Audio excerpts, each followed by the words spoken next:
guys, what is up? Good morning, good evening, good afternoon. Welcome to Tiffmas.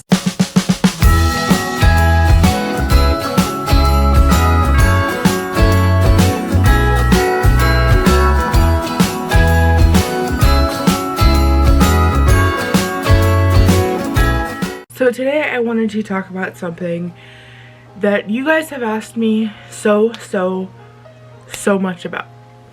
I probably get this question at least 5 times a day, if not more. I get asked every single day, how did you get weight loss surgery? Like, how did you start the process? How did you end up to the point where you had weight loss surgery? So I'm going to tell you. This paper right here is how I ended up having weight loss surgery. This is a very important piece of paper. And this is a piece of paper that is specifically for my hospital. I don't know if every other hospital has this piece of paper, but I'm gonna start from the very beginning. Now, it doesn't start with this piece of paper. So it starts with me deciding I'm going to have bariatric surgery. Now, this is not a late decision. This is not gonna be something you wake up and you're like, you know what, I'm gonna have bariatric surgery. Like, it doesn't work like that. You are not gonna just decide, okay, that's it, like, I'm just gonna do this. So for me, it took years to finally get to the point where I said, okay, enough's enough. I'm not gonna wait till I'm 40 years old to finally have surgery. And there's nothing wrong with waiting till you're 40 years old to have surgery. However, I just didn't want to wait till that point. I finally decided, because I am the person that I am, I had to make a big announcement about it, a big post about it, whatever. So I did. You start by making an appointment with your primary care doctor. So I did. And I went to that appointment. I told my primary care doctor, okay, we've tried everything in the book. We've tried Weight Watchers, Mediterranean, we've tried, you know, MLMs, we've tried just eating healthy, we've tried everything.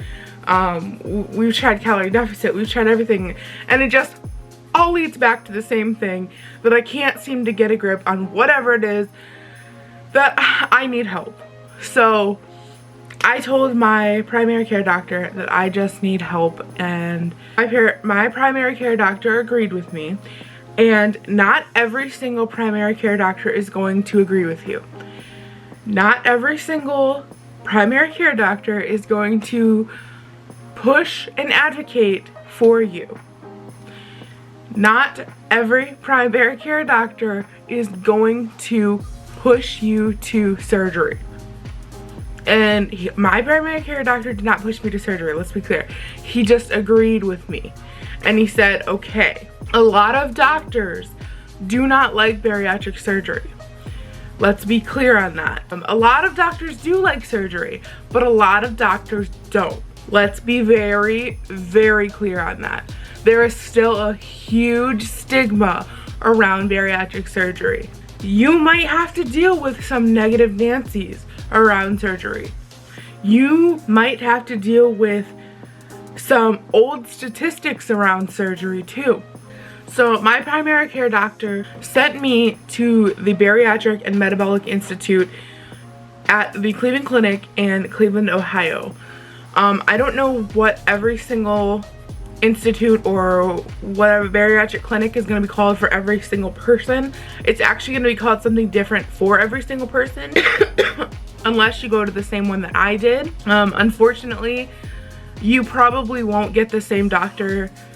The odds of you getting the same doctor of me are going to be like a 1 in a million chance, because my doctor is no longer at the Cleveland Clinic as of like December 23rd or something like that.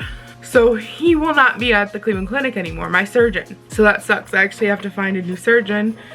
He kind of did my surgery and said, peace out. So I had my very first appointment with the psychiatrist. So the very first appointment, the first thing that they have you do, and I was there at the ass crack of dawn, there before the doors even opened. And I should have been the first one in line. I ended up being the second one because I wasn't in the right standing place, and nobody told me you had to be in the right standing place. They made me answer like 500 questions. I think it was like 200 actually. I'm exaggerating.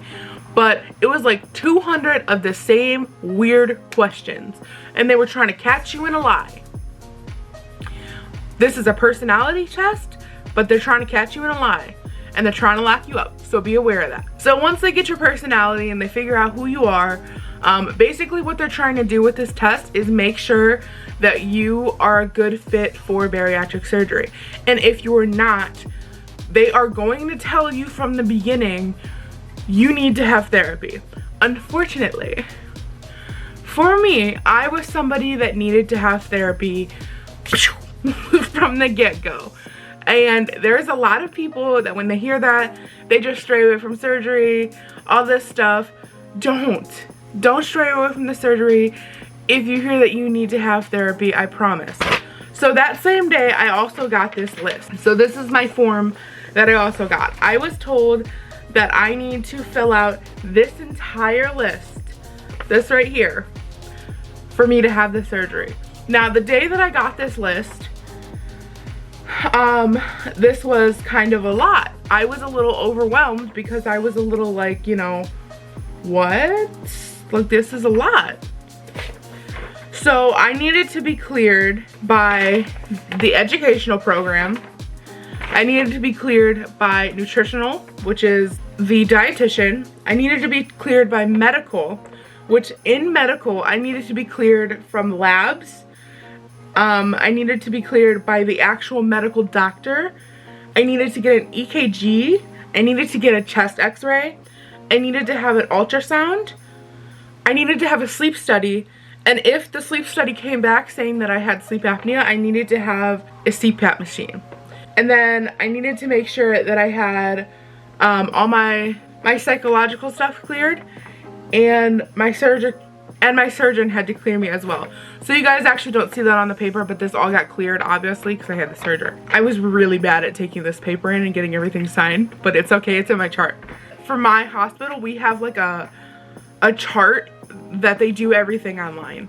So if your hospital doesn't do that, make sure that you have the paper with you. So not only was all of this the requirements for my surgeon to do the surgery on me, this was the requirements for my insurance to cover the surgery. I think those two coinciding together is a big deal, and a lot of people don't talk about that. You know, your insurance has requirements too, but so does your surgeon. So my insurance actually required me to show that I have been seeing somebody for 6 months consecutively. If I missed a single month of seeing somebody, I would have had to restart the entire program. I mean, I had to see either medical, nutrition, or surgeon, or psychiatrist that was on this team for 6 months in a row, or I would have had to restart the entire program. And that wasn't happening. I didn't let it happen. Like, that wasn't happening. If your dietitian tells you, okay, or even your surgeon tells you you have to lose 5% of your body weight, or maybe 15%, then okay, that's what you have to do. My surgeon actually told me there wasn't a percentage that I had to lose. He actually told me just to lose as much weight as possible. He didn't give me a percentage or anything like that. He actually said he doesn't like to push stuff like that because he doesn't want to push eating disorders. He probably assumes that all patients that go through bariatric surgery have them. Obviously the main focus here is to lose weight, right? So when I sat down and talked to him, he was just like, you know, our goal is to lose weight. We're just trying to eat healthy. He's like, you know, just enjoy yourself, just enjoy some salads, just enjoy stuff like that. Don't overthink it. So that's what I was doing as I was eating chips. Look, I'm not even gonna lie to you guys. I was not eating good before surgery, and I'm not gonna lie, I'm really, really glad I didn't. I enjoyed those last couple months before surgery, because now I cannot eat those foods that I used to eat, especially in the quantities that I used to. Let me tell you, girl. And I have lost, look. So this shirt used to be tight on me. This could fit a whole other human.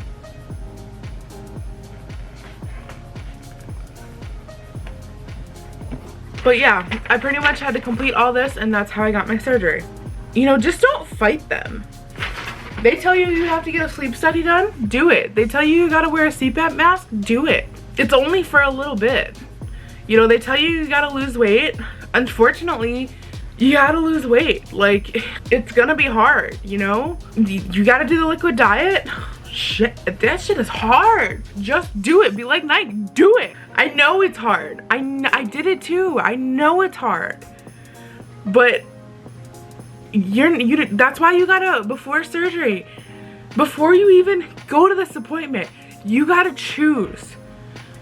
This is the rest of your life. You gotta make that decision before you even go to that appointment. If you are gonna choose bariatric surgery, this is the rest of your life. And that's all I got to say. So that's how I got bariatric surgery, and that's as simplistic as I can put it. It's basically on a piece of paper. That's how my hospital did it. If you guys need me to go like deeper into that, and like I can take you through month by month how everything went for me. And so I love you guys so much. Thank you so much for being here. I will be here tomorrow, and the next day, and the next day, and the next day.